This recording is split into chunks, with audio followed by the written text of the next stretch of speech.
Well, good evening. Welcome. Thanks for coming out this evening. My name is John Witcombe, and I'm the author of the book that you received. Everybody should have a book. If you don't have one, my wife, who's standing back there, will get you one. So I want everybody to have a book. Now, the information in this lecture and the information that's in the book is not original with me. It comes from a book that I purchased called Thoughts on Daniel and the Revelation. I picked this up on eBay. This edition was printed in 1891, and it is a verse-by-verse commentary on the books of Daniel and the Revelation. Outstanding book. Over 1 million copies were sold back in the 1800s. That's a bestseller, isn't it? And it was published in several languages. So the material I'll be sharing tonight, updated somewhat because, this was in the 1800s. So I've made a few adjustments to the interpretation to fit with what's going on today. The battle for Jerusalem has been making news headlines recently. You've probably noticed that in the news, but that's nothing new. It may be called the city of peace, but no other city has been more bitterly fought over than Jerusalem. In the past 3,500 years, it has seen at least 118 conflicts. It's been razed to the ground at least twice and besieged 23 times. That's a lot of battles. So you can see that Jerusalem has been going, the battle for Jerusalem's been going on for a long time. So who's going to win the battle this time around? Now, the advertisement that went out hinted that the answer is going to be found in Daniel 11:45. So we're going to be looking into the Bible tonight to see if we can't answer that question. And I always ask the author of this book for guidance whenever we open his word. So please bow your heads with me a moment. Father in heaven, we thank you for your word. We thank you for the prophecies that are found there. And we invite your presence here as we open your word and discover some things that you have in there for us. In Jesus' name, amen.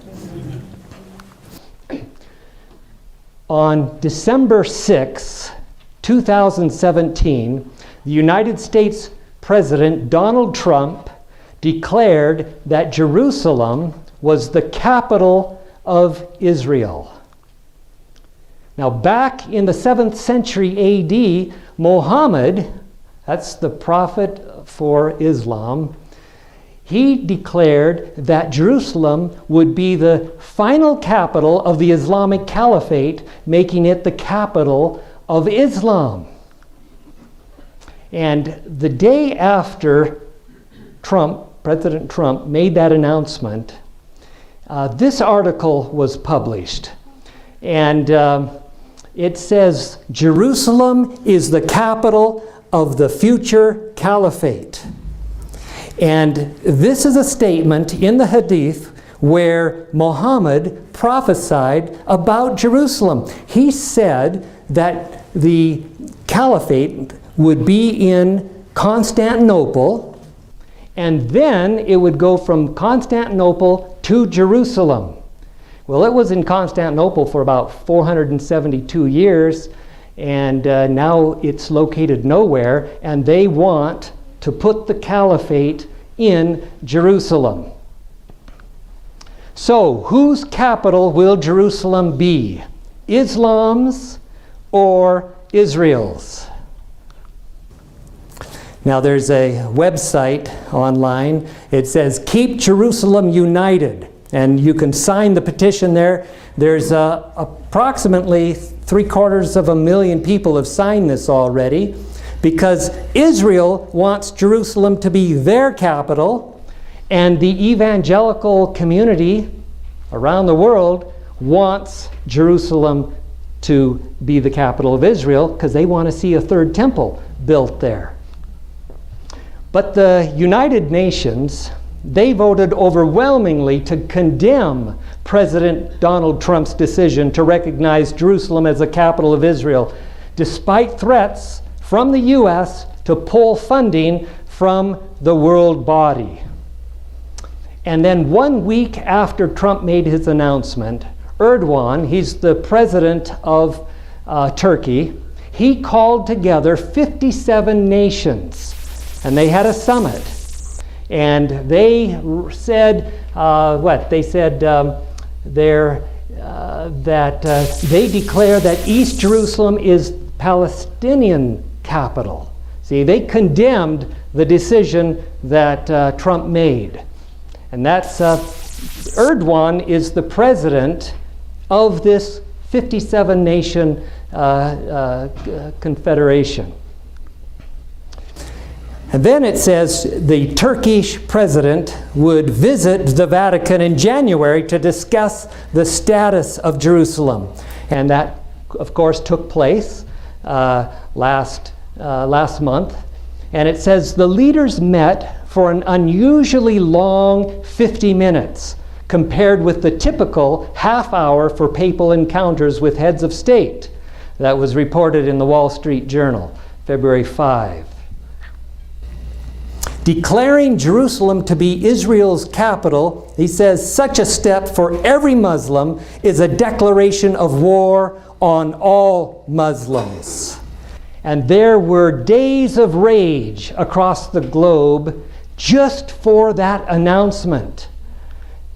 And the U.S. confirms Jerusalem embassy opening in May. Can you imagine what's going to happen in a few weeks when they actually make that move?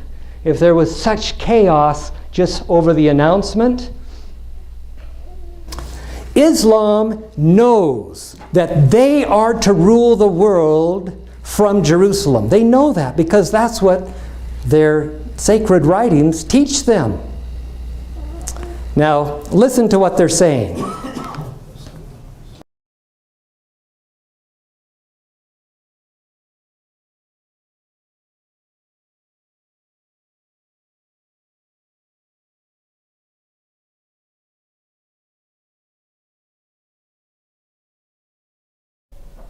He said the caliphate that will reside in Jerusalem. Listen to this next one. بيت المقدس وعودة الحكم الإسلامي وأن تكون القدس عاصمة للخلافة بإذن الله. Jerusalem will be the capital of the caliphate. Listen to one more. تكبير تكبير ستكون عاصمتنا ليست القاهرة ولا مكة ولا المدينة وإنما القدس إن شاء الله وسيكون هتافنا على القدس رايحين شهداء بالملايين على القدس رايحين شهداء بالملايين على القدس رايحين شهداء بالملايين. They want their capital in Jerusalem. Pretty serious about this. But Israel and the evangelical Christians know that Jerusalem belongs to Israel. It is their eternal capital, and they both believe that the third temple will be built soon. And they're hoping that Trump will be the modern day King Cyrus. You see, it says build that instead of the wall, build that temple. That's what they're wanting Trump to do. King Cyrus, the Persian, he's the one that helped Israel build the second temple. Remember when Nebuchadnezzar destroyed the first temple? Well, they're hoping Trump is that King Cyrus. In fact, the Sanhedrin has just made a coin for sale, a silver coin, $50. You can get this coin. One side it has the third picture of the third temple, and on the other side you'll see that the image of the portrait of President Trump superimposed over King Cyrus. You can see why President Trump's announcement was so disturbing to the entire world. So, whose capital will Jerusalem be? Islam's or Israel's?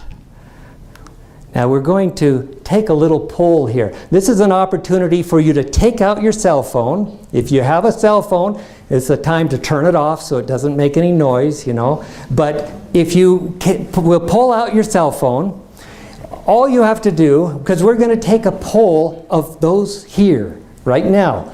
So if you have the ability to text, all you have to do is pull your phone out, get to your texting message, and dial 650-600-9016. You put that up in where you are going to dial your phone. Then in the message, the place where you put a message, if you believe that Islam is going to get this capital, you put in 161-966. And if you think it's Israel's, you put in 161-967. So maybe nobody has a cell phone here. Okay, well we've got one vote coming in. You think it's going to be Islam's. 100%. Anybody for Israel? So as soon as you can get it, huh? Okay, we'll give you a few moments here to just put in your, what you would guess. I mean, we've covered just a little bit of information, but we're going to find out.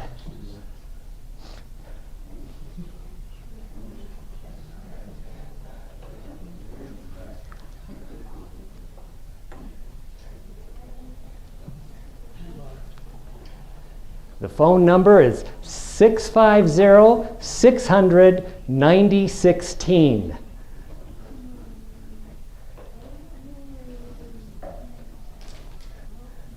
Okay, they're still coming in.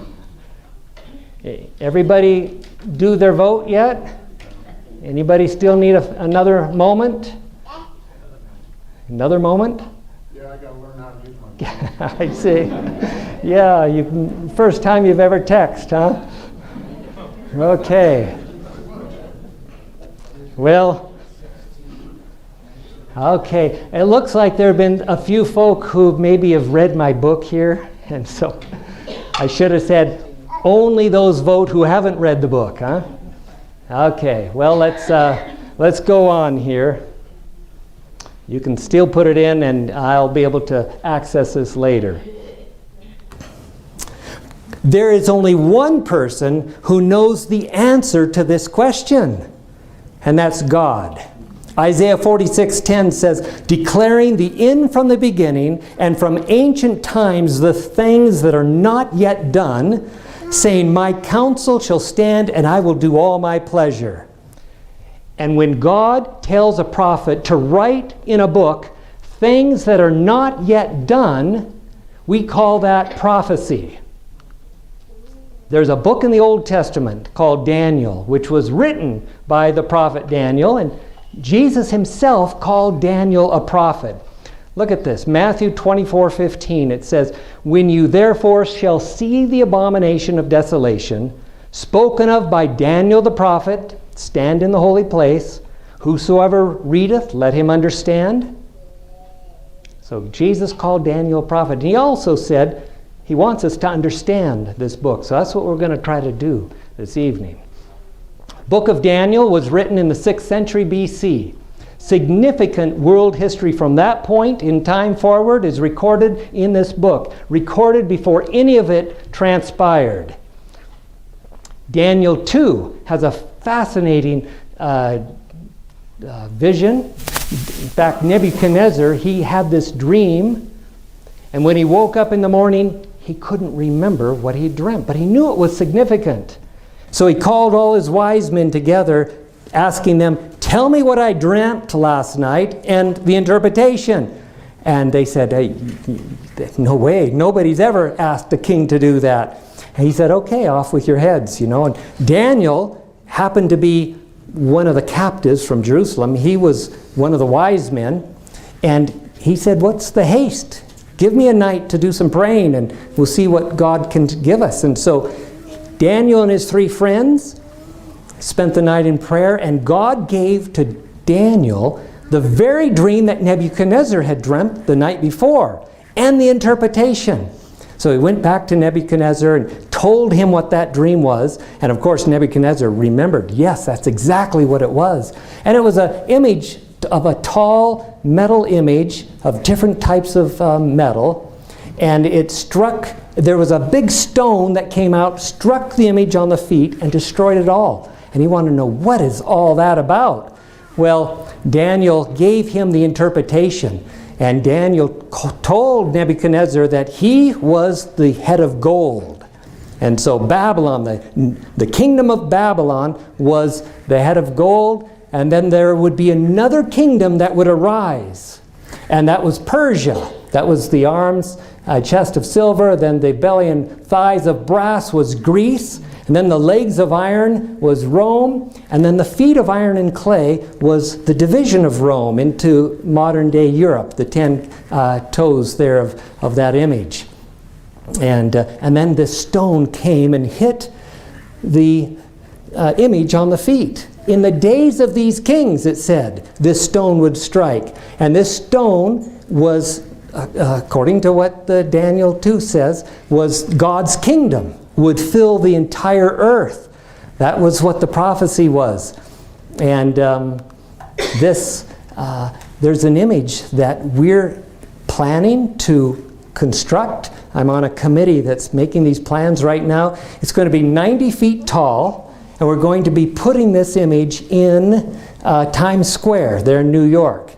About 60 million people come to visit New York, and they come in, and when they see this 90-foot image, they're going to wonder, what is this all about? Well, right now I'm in the midst of taking this book and making a Reader's Digest version of this book. And so anybody says, hey, what is this about? We'll give them this Reader's Digest version. And they will be able to go to Daniel 2 and find out all about this. So that's in the works. We hope to have that done in a year or so. But we're not going to look at Daniel 2. We're going to look at Daniel 11 tonight. And this was not a vision. This was an audition. The angel Gabriel came right to Daniel and dictated, and Daniel wrote this all down. And it's all about warfare in the Middle East that began about the time of Daniel. So this chapter is like a record of significant news headlines written in somewhat of a cryptic format, as you'll see in a moment. And these headlines were written down in this chapter long before they happened in history. Now, Bible commentaries are all in agreement with what I'll be showing you in these first few verses of Daniel 11. Here's how it reads. Also I, that's the angel Gabriel, in the first year of Darius the Mede, even I stood to confirm and to strengthen him. And now will I show you the truth. Behold, there will stand up 3 kings in Persia, Cambyses, son of Cyrus, Smerdis, Darius Hastapes, and the 4th, Xerxes, that's the king who was in Queen Esther, the story of Queen Esther, shall be far richer than they all, and he by his strength, through his riches, shall stir up all against the realm of Grecia. So this chapter starts off with a prophecy regarding future kings of Persia. You notice how it reads. 3 kings in Persia. Then it mentions Grecia. And these are all very literal terms for us to be able to understand. And the world power that followed Persia, you remember what the world power that followed Persia? Greece, absolutely. Here's how it says, reads, verse 3. And a mighty king shall stand up, that shall rule with great dominion, and do according to his will. And when he shall stand up, his kingdom shall be broken, and shall be divided towards the 4 winds of heaven, and not to his posterity, nor according to his dominion, which he ruled, for his kingdom shall be plucked up, even for others besides those. Now you could know, even before this took place, that some mighty king was going to come into power, and that he would die, And the kingdom would not pass on to his posterity like it usually does, but it'd be divided into 4 ways. That's what that says. Now, if you know your history, you will know that that's exactly what happened. Alexander the Great, by the age of 30, he had created one of the largest empires in the ancient world, stretching from Greece to Egypt and into the northwest, ancient India. He was undefeated in battle and considered one of history's most successful military commanders.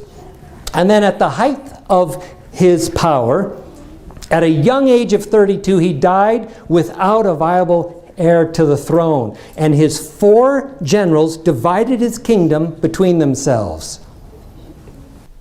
You see how this chapter is written? It's written to be understood. Pretty plain. Why is it written for us? God wants us to know what is going to happen before it takes place. Most of the verses of chapter 11 have already found fulfillment in the historical records of that region. And by applying the same method of interpretation used throughout this chapter to the very last verse, we can discover who will be getting Jerusalem as their capital. And by the way, the 4 generals that divided up his realm was, you had Cassandra in the green there, then Lysimachus in the orange, and Seleucid here in the yellow, and Ptolemy in the blue. Those were his 4 generals, and they divided his empire like that. And then they did some fighting, and Seleucid, he conquered those 2, and it became the Seleucid kingdom versus the Ptolemaic kingdom. King of the north, king of the south. That's what the rest of Daniel 11 is all about the warfare between these 2 powers. And the prophecies perfectly match the historical records from 300 years before Christ and take us right up to our time. And Daniel 11:45, the last verse of this chapter, tells us who will end up with Jerusalem as their capital. Here's how it reads. And he shall plant the tabernacles of his palace between the seas in the glorious holy mountain. Now it says, he and his. Who are these pronouns referring to? That's part of the challenge of this chapter. I counted up 122 personal pronouns. That's the whole chapter, chapter 11. I highlighted them in blue. And you've got to go through and try to unravel that and figure out who these pronouns refer to. And verse 45 has nothing but pronouns. So we need to identify these pronouns, which have their origin in verse 40. So that's where we need to go to decipher this verse. Here's verse 40. And at the time of the end shall the king of the south push at him, and the king of the north shall come against him like a whirlwind, with chariots and with horsemen and with many ships, and he shall enter into the countries and shall overflow and pass over. So just like we do with all the other verses in this chapter, we take the plain reading of this passage and we look into the historical records to see if we can find a perfect fit for this prophecy. So here's who we have here: king of the south, king of the north, and we've got to find out who these kings are. Now we know who they were in verses 5 through 15, where they're mentioned 10 times. Historians are able to identify the very person that fits with each of these kings mentioned. So we should be able to do the same in verse 40. Every time the king of the north or south is mentioned, it refers to the region of Egypt. That's the king of the south, right there, circled in yellow. King of the north is that Turkey, Syria, Iraq, that area. That's the king of the north. So we need to look into the records of history to see if we can identify the name of a ruler from the south and from the north that would fit the events that are spoken of in this verse. Let's see what is clearly evident in this verse. We have the ruler from Egypt, okay, that's the king of the south, pushing at a him. Oh, another pronoun to figure out. Well, the prophecy then says that the king of the north shall come against the same him, the same civil power that Egypt pushed at. Now that right there should provide a sufficiently unique clue so that we would be able to go into the historical records to see if we can find a match. We would be looking in the records of history for a three-way battle involving Egypt in the south, a dominant power in the north, and a third civil power that both the north and south fought against. And we would look for a scenario where the king of the north used naval ships to play an important role in winning the battle. These are pretty specific points. And if we found such a battle in the records of history, it would be more than just a mere coincidence. The identifying points in this prophecy are much too specific. So I want you to consider Napoleon's Egyptian campaign. In 1798, Napoleon attacks Egypt. Okay, got that? Napoleon came from France, attacked Egypt. The Egyptians, that's the king of the south, they push against the French invasion, and they lose. France lost 300 men in that first encounter, and Egypt lost 6,000 men.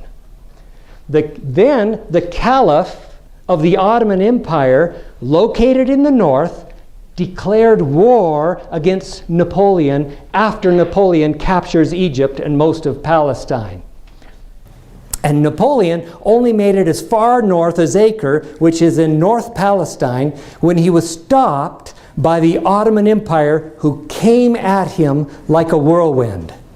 And without the help of the English naval force, Napoleon would not have been stopped. So this was a three-way battle. Do you see that? You have Egypt, France, and the Ottoman Empire. The fit is so perfect that a compelling case can be made that we have indeed found the correct historical event. So let's plug in the historical data. And at the time of the end shall the king of the south, that was the Egyptian ruler, Murad Bey, push at him, the king of verse 36, who was France in the person of Napoleon. Egypt pushed against the invasion of France in 1798.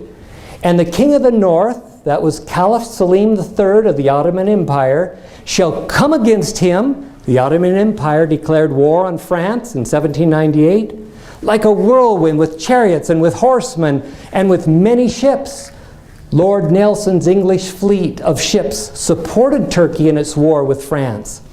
And he, that's important, this pronoun's important, he, the king of the north, Caliph Selim III of Turkey, shall enter into the countries, shall overflow and pass over. This phrase, overflow and pass over, is speaking of the power that prevailed in this three-way battle.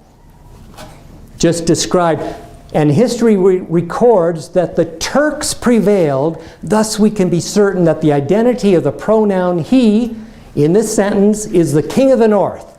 This lets us know that the remaining pronouns in this chapter all refer to the king of the north. So I want you to remember this image. We're going to see that image again. That's the king of the north back then. So the pronouns he, his, and him used in verse 45 referred to the king of the north, the Islamic caliph from verse 40. And because we are still using the same pronoun from verse 40, it's reasonable to suggest that the king of the north in this final verse may still be an Islamic caliph. So what's this king going to do? It says, he shall plant the tabernacles of his palace. Now, we know what a palace is. That's the official residence of a sovereign or some other exalted person. And he's going to plant, set up, or establish his residence in the glorious holy mountain. So what do you think that phrase refers to? Jerusalem. Yeah, Daniel tells us. O Lord, according to thy righteousness, I beseech thee, let thine anger and thy fury be turned away from thy city, Jerusalem, thy holy mountain. Daniel 9:16. Isaiah, Joel, Zechariah, along with Daniel, state that this phrase, holy mountain, refers to the city of Jerusalem. And to be certain that we have identified the correct geographical location, the prophecy tells us that this spot is between the seas. And sure enough, Jerusalem lies between the Mediterranean Sea and the Dead Sea. So, let's plug in this data. And he, king of the north, now we won't know his name until this event takes place, shall plant the tabernacles of his palace, perhaps an Islamic caliphate, between the seas, Mediterranean, Dead Sea, in the glorious holy mountain, Jerusalem. Yet he shall come to his end, and none shall help him. Something will happen to this person that brings him to his end after he plants the caliphate in Jerusalem. Even though we cannot know the name of the king of the north until this prophecy is fulfilled, there are some interesting developments taking place in the Middle East right now that suggest some possibilities. The Atlantic, this paper was founded in 1857. It's a very reputable journal. And it says, Sultan Erdogan. Now remember who Erdogan is. That's the president of Turkey. Turkey's rebranding into the new old Ottoman Empire. And you recognize that image on the far right? An article in the Economist pictured the face of the president of Turkey on the image of Caliph Selim III of the Ottoman Empire, who was the king of the north in verse 40. The Al-Monitor, Saudi Wahhabi leaders see Turkish threat over caliphate. Daniel Pipes of the Middle East Forum writes a paper entitled Turkey's New Goals, Restore the Caliphate and Lead the Middle East. American thinker, Turkey and the Restoration of the Caliphate. And Reuters, March 7, just a week or so ago, 2018, this was stated, quote, the Saudi crown prince accused Turkey of trying to reinstate the Islamic Caliphate, abolished nearly a century ago when the Ottoman Empire collapsed. Now that's a pretty significant statement for the crown prince to be making regarding Turkey. And then on March 7 also, a Turkish newspaper close to Erdogan calls for a joint Islamic army to fight Israel.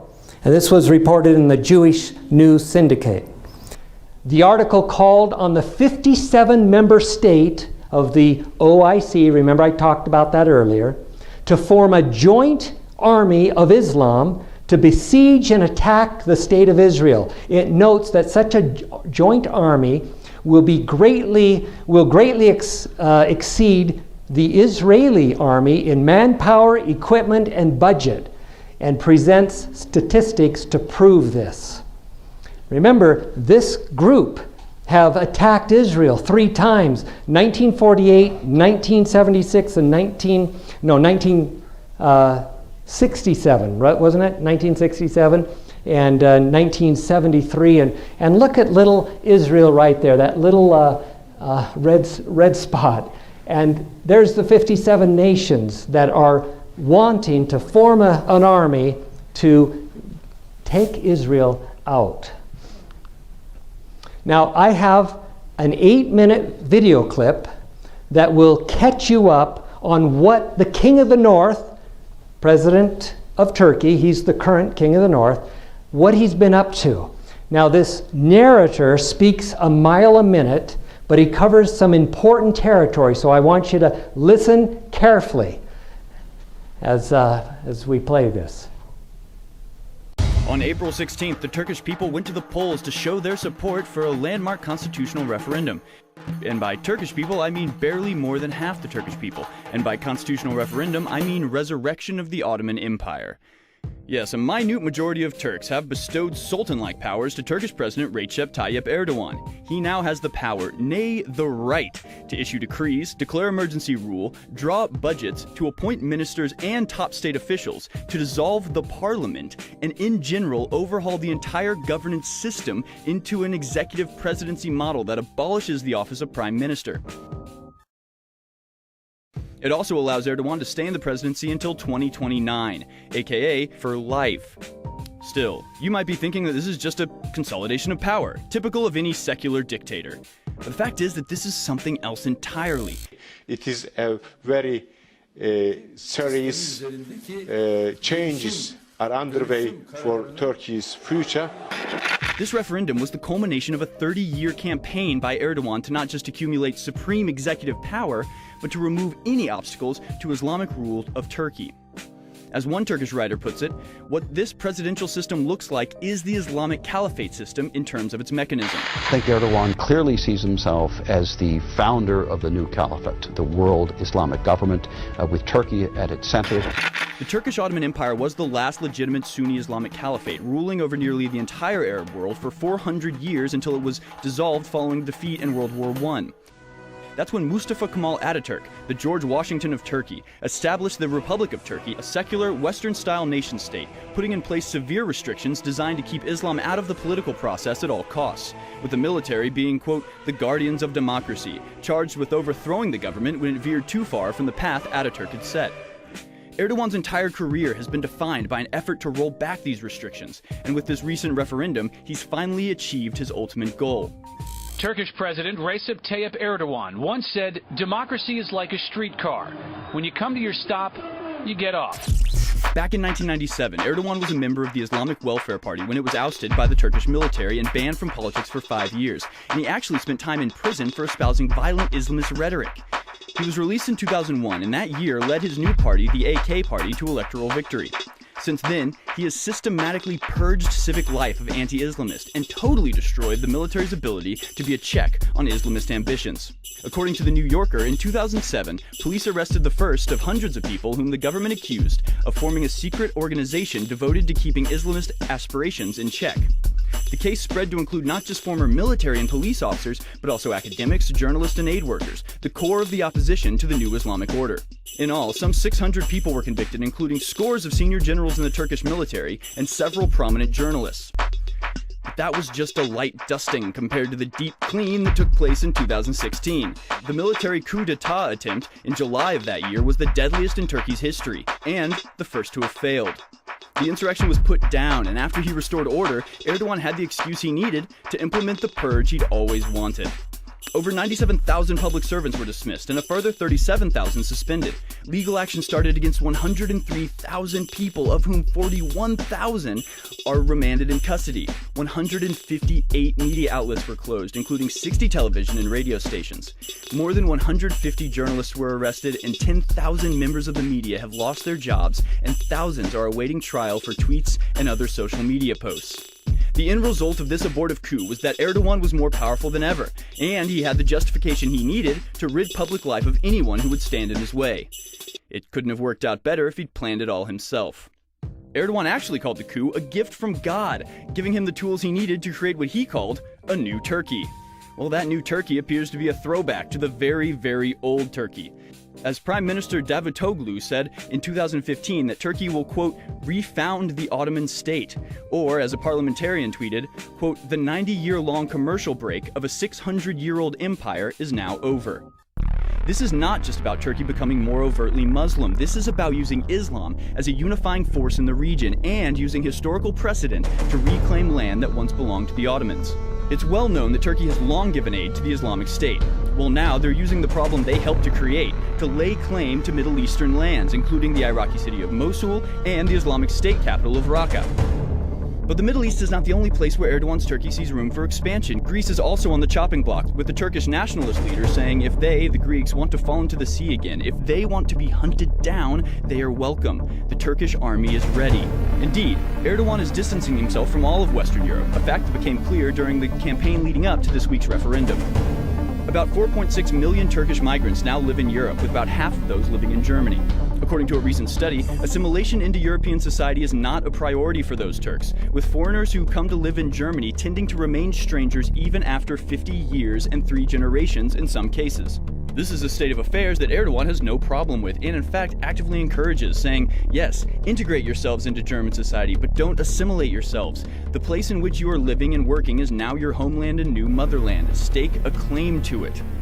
And as the vote drew near, Erdogan's rhetoric got only more extreme, vowing to mobilize the Islamic world against Eurofascism, saying, quote, this matter is not a matter merely for Turkey. This fascism that shows its dirty face is negatively impacting all Muslims and foreigners living in Europe. But of course he knows that it's really all the Pope's fault, saying, all the leaders of the EU countries went to the Vatican and listened to the Pope submissively. The situation is quite loud and clear. It is a crusader alliance. April 16th will also be the day to evaluate this. Erdogan is painting the modern international struggle as a conflict between Islam and the West, the Ummah, and Christendom, and the April 16th referendum was confirmation of this view. President Erdogan now has all the trappings of an imperial ruler: the dictatorial powers, the religious underpinnings, control of the media, and even a royal palace. With this referendum, Turkey has revived the Ottoman Empire in all but name, and should they decide to follow through with their imperial ambitions, there would be very little in the way to stop them, and Western Europe would be hard-pressed to defend itself with millions and millions of unassimilated Turkish Muslims already within their border. Turkey is the strongest military power, military might in the region. It's the second largest army in NATO, and the statements coming out of Turkey should be very concerning to Americans. Erdogan is saying 1.5 billion Muslims are waiting for the Turkish government to rise. Medeniyet çıkacaktır. Ve bu medeniyet inanıyorum ki 21. asırda İslam medeniyetinin öne ve Müslümanlar bıraktığı yerden tekrar bu emaneti teslim alacaklardır. Bize göre demokrasi hiçbir zaman amaç olamaz. Demokrasi ancak ilmi noktada ele aldığımız zaman bir araç olduğunu. Huge changes have taken place in Turkey in just the last 2 years. Amazing to see this.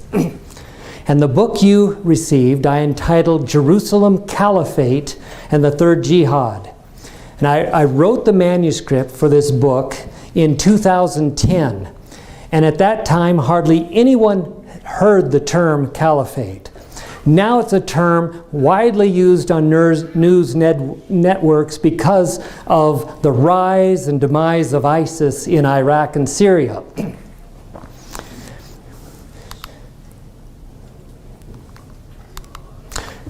Now the caliphate had its beginning in AD 632.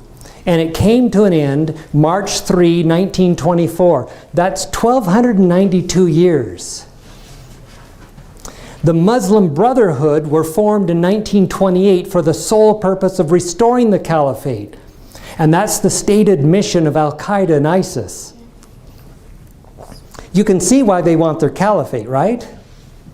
There's 1.6 billion Muslims without anybody to lead them. And they had been led by a caliph. That's like saying with the Catholic Church, if you were to take the Pope away and the papacy, the Vatican away, what do you think the Catholics, or 1.2 billion Catholics, would think about that? They would want the Pope back and the Vatican back, would they not? Yes. Well, that's what the Muslims want. They want their caliph to be put back in place and the caliphate to be formed. There's a lot of chatter in the news lately regarding the caliphate. The Tunisia party rejects political talks, demands caliphate, it says. This one, the capital of the caliphate, the capital of the United States of the Arabs, will be Jerusalem, Allah willing. BBC News, Caliphate Conference. Some 100,000 Islamists have met in the Indonesia capital, Jakarta, to press for the re-establishment of a caliphate across the Muslim world. Palestinian Authorities Chief Judge, Jerusalem will be the capital of the caliphate. In Israel Today magazine, news magazine, Egyptians call for Sharia law, Islamic caliphate. I believe that from what we see taking place in the world today, the caliphate will soon be planted in Jerusalem. And when the caliphate is reestablished, we will see a surge in jihadic activity. I don't think there's anyone who hasn't heard this term, jihad, right? You're all familiar with this term. Jihad is a holy war waged on behalf of Islam as a religious duty. But why third jihad? Well, because there were two jihads in the past. The first jihad, AD 32 to 750. The second jihad was 1071 to 1683. And the third jihad, many believe we're about ready to witness the third jihad. It hasn't happened yet. Here's the spread of Islamic control by 624. Do you see in the circle there, that little green spot? That's the spread of Islam by 624. And then during the first jihad, in just 31 years, by 655, this is Islamic territory. That's just in the first jihad. And then the spread of Islamic control under the second jihad, there in green. Did Islam spread through the work of peaceful Islamic outreach to the nations? Sending missionaries? This next slide will show you just how it was that Islam became so widespread. I want you to notice this. This is a historical account of 1,300 years of jihad against Western civilization and the spread of Islam. It takes us from 620 and it's going to go up to 1920. So we're going to cover 1,300 years. Okay? And each one of it goes by 20-year segments. And so you'll see a little white dot come up. These are major battles. And the red dots are the battles that have taken place already. We're not talking about some terrorist attack. We're talking about a major battle where thousands were killed, where women were raped, children and women were captured and sold into slavery. They estimate about 230 million people lost their lives through the first two jihads during these 1,300 years of warfare. You can see they've captured Spain now, so Spain is under, and they're sure trying to get up into the rest of Europe with the battles, but they're being held in check.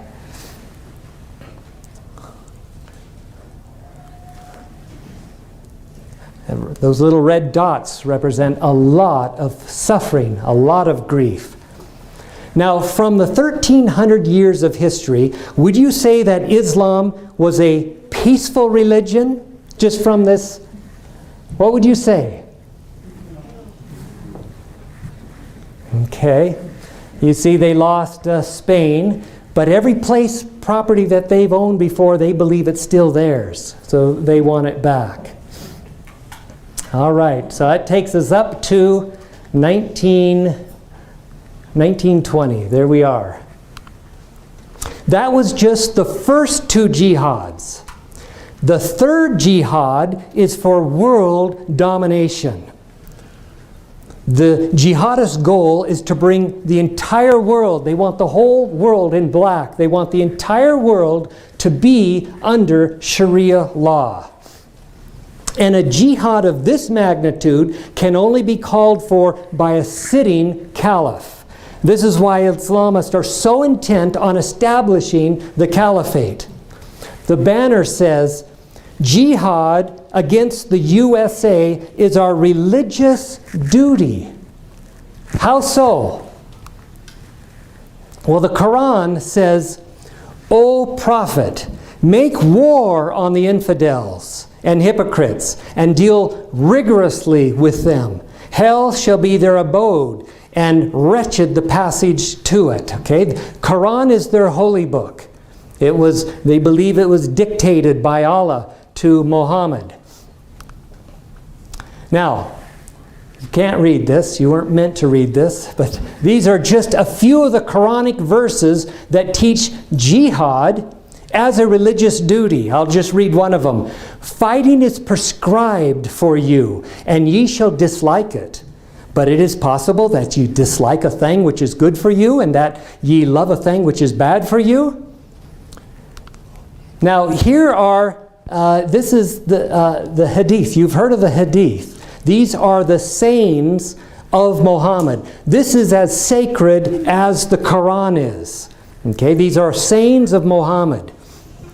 And these hadith statements are what propelled the first and second jihad. I'll just read one of them. I have been ordered by Allah to fight with people till they bear testimony to the fact that there is no God but Allah. And here are some words of the Muslim leaders. These are the words that those who go to the mosque will hear preached to them. I'll just read one. Those who know nothing about Islam pretend that Islam counsels against war. Those people are witless. Islam says, kill all the unbelievers just as they would kill you. Does this mean that Muslims should sit back until they're devoured by the infidel? Islam says no. Kill them, put them to the sword and scatter them. Islam says, whatever good there exists thanks to the sword. The sword is the key to paradise, which can be opened only for the holy warriors. Now, I want you to listen to what some leaders are saying. At the same time, we have reaffirmed again and again that the United States is not and never will be at war with Islam. Islam teaches peace. Okay, here's another I also one. want to speak tonight directly to Muslims throughout the world. We respect your faith. It's practiced freely by many millions of Americans and by millions more in countries that America counts as friends. Its teachings are good and peaceful.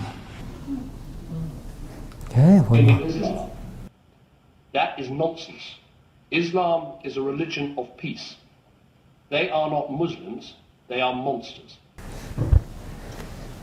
Now, these men are intelligent. They've been well educated. They know the history that I've just shown you. This is all very clear in history. Why are they saying what they're saying? There's a reason they're saying what they're saying. Here's a website called thereligionofpeace.com, and it tracks jihadic activity month by month. Here's the January report. There were 152 attacks in January. 1,051 were killed. 1,346 were injured. There were 22 suicide blasts, and this happened in 21 countries. And then they keep a running tally. There's been 32,700 Islamic terrorist attacks since 9/11. A religion of peace. The two historical jihads correspond to the first and second woe of Revelation 9. The Bible is God was aware about what was going to take place on planet Earth. And in Revelation 9, the first two jihads were prophesied. Perfectly prophesied. But the Bible speaks of three woes. Two are past and one is yet to come. It says here in Revelation 8:13, and I beheld and heard an angel flying through the midst of heaven, saying with a loud voice, Woe, woe, woe to the inhabitants of the earth, by reason of the other voices of the trumpets of the three angels which are yet to sound. And then in Revelation 9:12, it says, One woe is past, and behold, there come two woes more hereafter.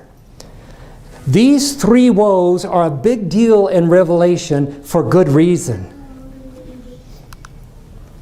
Now, the large charts were the PowerPoint media of the mid-1800s. And I want you to notice what's on one of the charts here. They have the first woe, and you see how they depict the first woe? They have a Saracen or an Arab.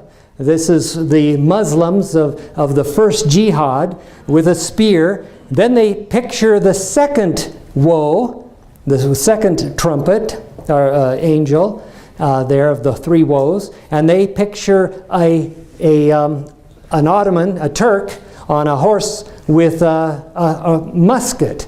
And because that's when gunpowder was invented. Here's a list of 124 noted Bible scholars who taught that the first two Islamic jihads were the first two woes of Revelation 9. The first scholar who saw this was in 1190 AD, so that's a long time ago. And then on this list you see Martin Luther and Isaac Newton. They both believe this. And then you have Matthew Henry, John Gill, Albert Barnes. There's a lot of names I didn't recognize. Those were just a few names I recognized. And then you have Alexander Keith and Uriah Smith, the author of this book here. And that gives you a total of 124 who see the first and second woe as being the first and second jihad in history. When Muslims finally reestablish the caliphate, the world will face a third jihad. And in the book of Revelation, it's called the third woe. And it says, as a result of this third woe, that the nations are going to get angry. They're not angry today. Today, the nations are saying, no, Islam is a religion of peace. We open up our borders, we welcome them in, and so they're just flooding into the nations. God has a purpose in all this. God loves people. He loved His nation Israel, didn't He? And when they were going a little south, they weren't obeying Him, He would send the Assyrians, right, to attack them. Redemptive punishment, redemptive discipline, it was called. The Assyrians came. Then the Babylonians came. And God permitted it because He loved His people. Well, during the Dark Ages, God loved His church. God loves His people. And there was the Spanish Inquisition. There was all sorts of millions were being persecuted because they wouldn't line up with the church of the Dark Ages. And so those nations, God said, you're not living according to the Word of God. You're not acting right. And I'm going to have to send some discipline. So He sent the first and second woe, the Islamic attack. All that you saw was God's way of disciplining the people that He loves to bring them to repentance. And we know that because the last verse of chapter 9 says, and they repented not of their evil deeds. So that's what God sent to the nations of Europe to try to bring them back to Himself, just like He did with Israel. Well, now, today, the Protestant churches, how are we doing in America? How are we doing in Europe? How's the Protestant churches doing today? Not so good. In this nation, we're killing a lot of innocent babies, are we not? What are we doing to the institution of marriage that God established in the Garden of Eden? There's some real problems in this nation. And God loves this nation. God loves His people. And so God has one more discipline, and that's the third woe. And the third woe is going to hit the Western nations, those Protestant nations that claim to worship and follow God. But we need some discipline. And so we're going to see the third woe is going to hit. And a day will come when the leadership will no longer be saying nice, happy things. They're going to realize, whoa, this is a terrible woe. And so that is yet to hit upon North America and Australia and Europe. And what is going to be coming will make 9/11 look like a Sunday picnic in comparison. This is what the prophecy says will be coming. Do you think the third woe or jihad is something that will be of any concern to us here in the United States? Oh yes. There's a reason why the Islamists are flooding into the country, Western countries. There's a reason. And it's all, God's in control of everything, folks. He knows what we need, and He knows what's coming down the pike. The Pentagon understands the danger of a restored caliphate. And the war on terror is all about preventing a caliphate from being established.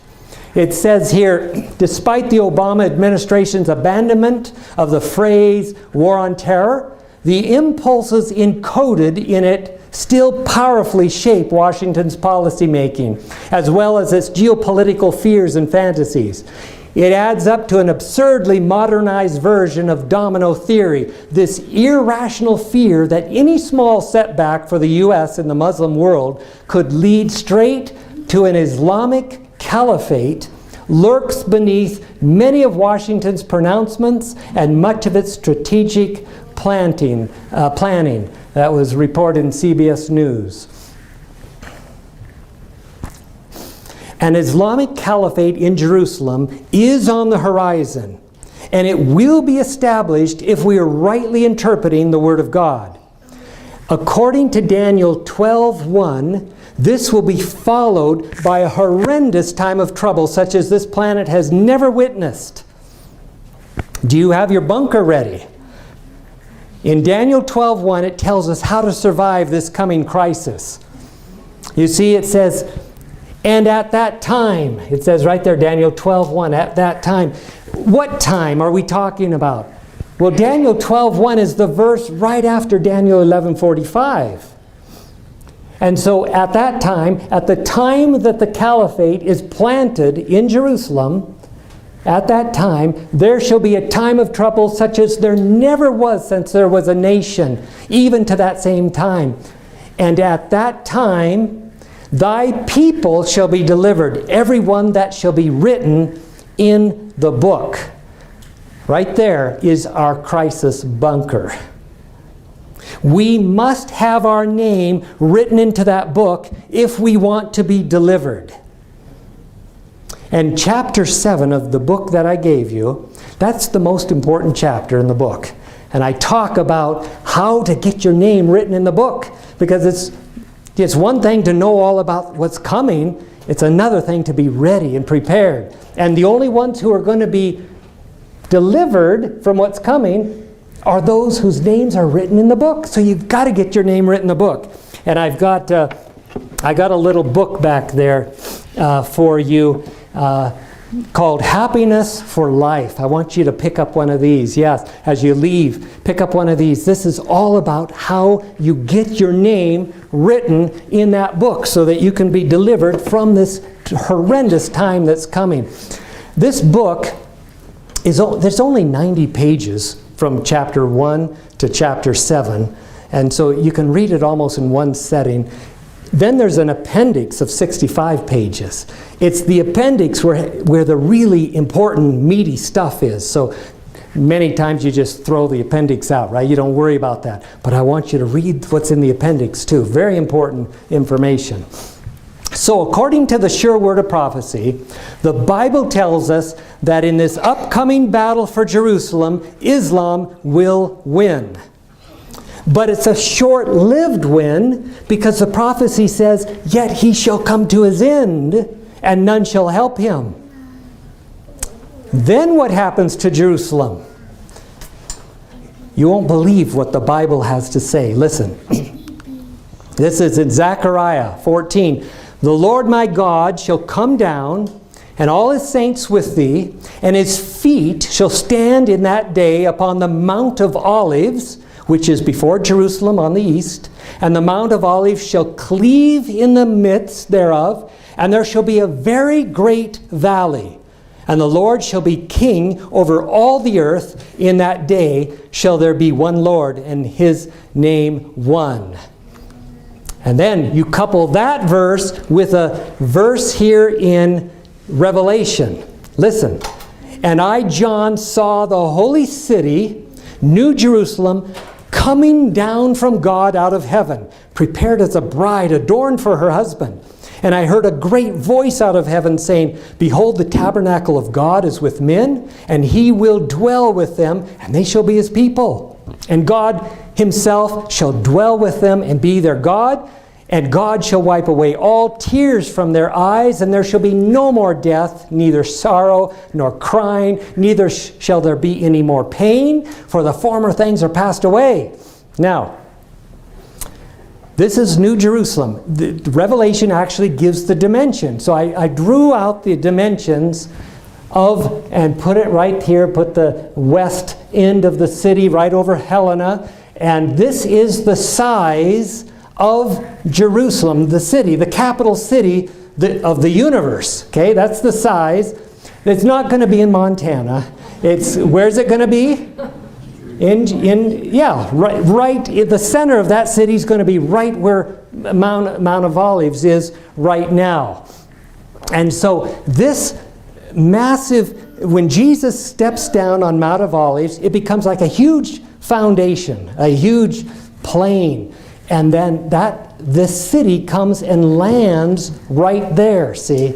And this is going to be the capital. It's New Jerusalem is in heaven today, right?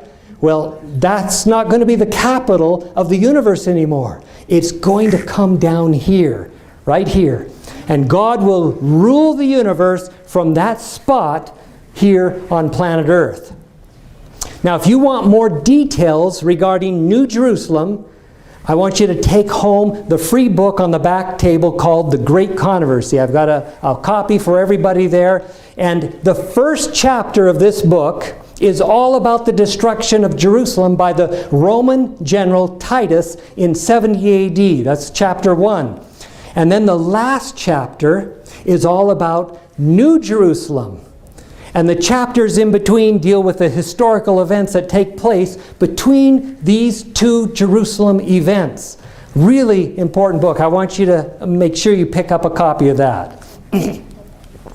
Now, you can get a Kindle version of this book. I had a friend of mine over in Australia. I said, take this book and make it into a Kindle. So he worked on it and he put it into a Kindle. I sent him all the text for it, so it was easier for him. And so now we had to charge $1.99. That's what Amazon says we had to charge for it. Otherwise, we'd have given it free. But you can go on. This is my website, JerusalemCaliphate.com. You've got a card in your book that gives you that site, and so you can get this book in a Kindle version for $1.99, or you can download it as a PDF free from my website there. And also you can get my book, Jerusalem Caliphate. You can also get it in a Kindle version for $2.99 there at Amazon. Now, why in your book you're going to find this survey. Okay, I want you to pull that out. And I want you to fill out the top half, okay?